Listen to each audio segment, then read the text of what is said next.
Hey YouTube, Twig here, bringing you all my Nordic Beast Yu-Gi-Oh deck profile for September 2019.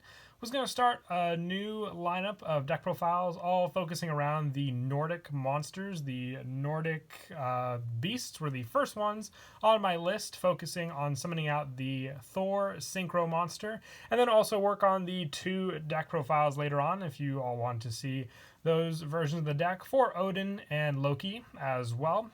Just decided to pick Thor as the first one up. I've been wanting to work on a pure Thor Nordic Beast deck for a good while now, and like I said, if enough of you request it, I'll work on the Odin and Loki ones as well for some upcoming deck profiles. But the whole point of the deck is obviously to synchro summon out the Nordic Thor, and then we'll see just with the effects of negating your opponent's monster effects is the main focus of the deck. So let's go ahead and get started with the deck profile. So for the monsters, I'm focusing on the Nordic Beast lineup, which all work very, very well with the Link monster, just because you need one level 5 or lower Nordic monster to summon out Gullivig to the field. So with 3 Tangrisnir of the Nordic Beast, with this one, if this card is destroyed by battle and sent to the graveyard, special summon 2 Nordic Beast tokens, level 3, 0 attack and 0 defense to the field. They are Earth monsters, so if you need be, you can use them for an easy link summon into cards like Mrs. Radiant, but the setup for these tokens are basically so you can then use your Goldfax tuner to easily summon into Thor when need be using just those monsters. But it just gives you more resources. It's also kind of a defensive card on the field as well to rely on when going up against your opponent, which is why I like to run 3 of it. Just focusing, like I said, on the Nordic Beast monsters for this deck profile as well. I also run 3 Tangnosture. Sorry if I butcher these Nordic Beast names. Do apologize. But with this one, when a monster you control is destroyed by battle and sent to your graveyard, you can special summon this card from your hand. And once per turn, when this defense position card on the field is changed to face-up attack position, you can special summon 1 Nordic Beast monster from your deck in defense, except for Tangnosture of the Nordic Beast. So this card setup gives you the tuner as well as just being able to summon it off of Tangrisnir when you have this card destroyed, and then you get your tokens, giving you this additional card, so your opponent can at least go through 2 cards on the field as well. You summon this, flip it to attack, get your tuner. But these are all techniques you're relying on if you don't have the Link 1 to rely on, or Alvis of the Nordic Alfar, which is the one Nordic monster that we run that is not a Nordic Beast, just because it's very, very good for the setup. So running 3 of this as well. And I'm also running 2 Garmer of the Nordic Beasts. Now, regardless of the effect, just needing this for a link summon of your Gullivig definitely does come in handy. You could just normal summon this card, link summon it away, and then that is your play right there. As long as you have enough of the Nordic monsters to go into the play. So I like to run 2 of this card in the deck as well. Other than that, its effect is if this card bows a level 4 or lower monster after damage calc, you can return that monster to the hand. Doesn't have the best effect otherwise, but it's just, like I said, another additional Nordic Beast monster to summon out to the field. And then for the tuner, I am running 3 Goldfax of the Nordic Beast. If your opponent controls a Synchro monster and you control no monsters, you can special summon this card from your hand. The special summon is probably not going to happen as often now in the current format, just because of how rarely you might be going up against an opponent with a Synchro monster, but it's still very, very easy just to summon this card out with obviously our next monster, which we'll get to, or just your Nordic Link monster. So being able to have this, plus the fact that you need to banish tuner monsters to summon back Thor to the field, is very, very important as well. Just having as full max resources for your Nordic Beasts on the field also. And then for the last of the Nordic main deck monsters, I run 3 Alvis of the Nordic Alfar. This is probably the one you'll see the most consistently in the Nordic decks, just because it's so good of a card.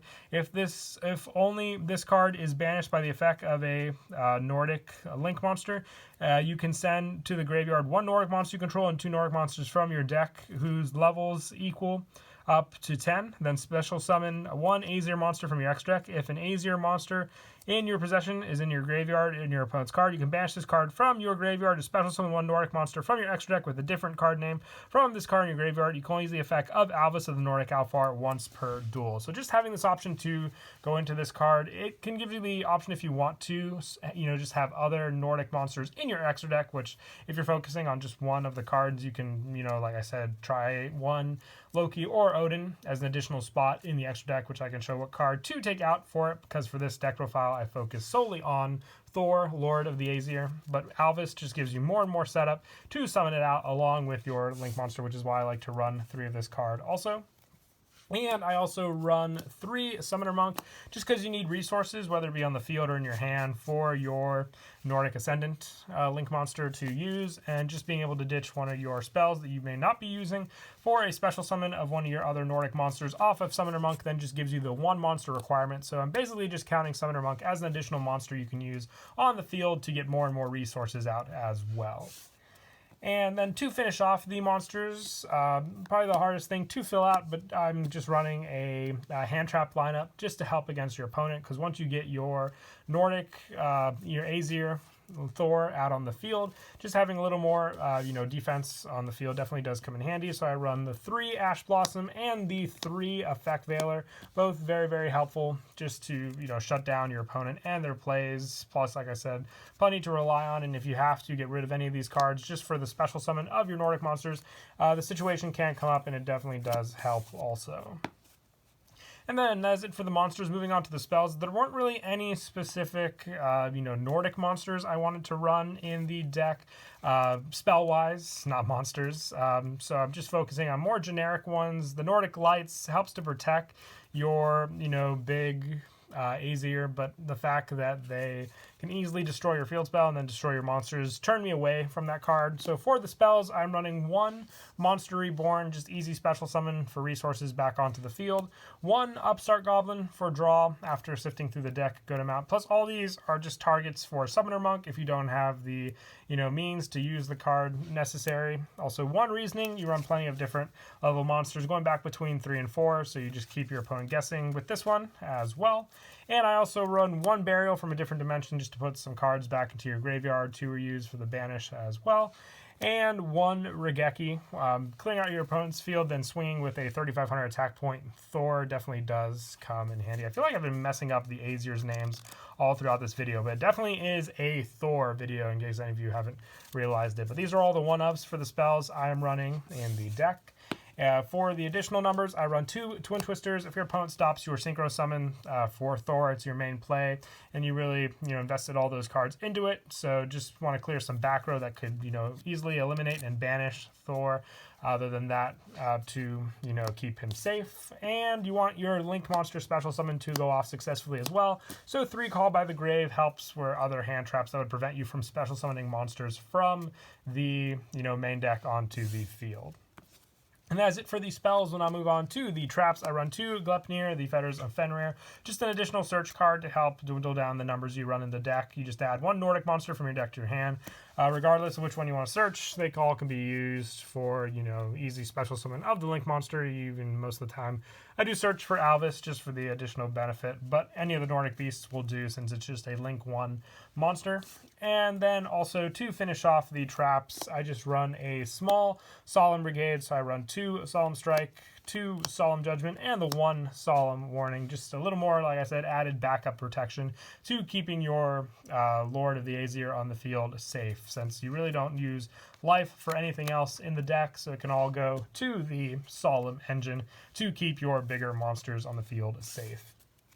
And that is it for the main deck. When I move on to the extra deck, I run 2 Thor, Lord of the Aesir. I decided to stick just 2. If you can get 3 out, that means you've gotten lucky with all your resources. You really had to go through all of them to summon it out, but like I said, 2 is the magic number, since you can also just summon Thor back to the field. Once per turn, you can negate the effects of all face-up monsters your opponent controls currently and until the end of this turn. Once per turn, during the end phase, if this face-up card you control was destroyed by your opponent's card and sent to the graveyard, this turn you can ban banish one Nordic Beast Tuner from your graveyard to special summon this card, and if summoned this way, inflict 800 points of damage to your opponent. A 3,500 attack point. A monster is the second strongest of the Aesir gods, so I guess I wanted to focus on him solely for the deck, but being able to take care of your opponent's monster effects show that Thor has no fear when going up against your opponent's monsters as well. So very, very helpful there. For the added synchro support, when you can go into them, I'm running one Vulcan the Divine. When you can just go for the resources with these cards. One Black Rose Moonlight Dragon and one Psyframe Lord Omega. Like I said, just usually with Vulcan, it's when I have the Ash Blossom in one of my level 3s on the field. The other two are 3 and 4 and then 4 and 4 options, like with Summoner Monk and Goldfax, or one of the level 3s and Goldfax. And then for the Link monsters, I run 2 Gulvig of the Nordic Ascendant, just another easy Link monster to get on the field, and then this card sets up your Nordic play. Just being a Link 1, also protecting it from battle, and then your Nordic it points to from card effects. And then for more of the generic links, I run 1 Underclock Taker, 1 Security Dragon, 1 Mrs. Radiant, 1 Nightmare Phoenix, 1 Nightmare Cerberus, 1 Nightmare Unicorn, and just a few Exceed monsters with all the level 4s we run, especially with Summoner Monk, 1 Daigusto Morale, and also 1 Tornado Dragon to finish off this. The recycle over a lot of your monsters definitely does come in handy with Daigusto Morale, and Tornado Dragons just for more back row clearing. But that is it for the deck profile. I hope you all enjoyed the video. If you all did enjoy the Nordic deck for the first god of the Aesir, Thor, and you want to see the other ones, comment down below which one you'd like to see next. And until then, please don't forget to leave a like and subscribe. And Kira Twig out.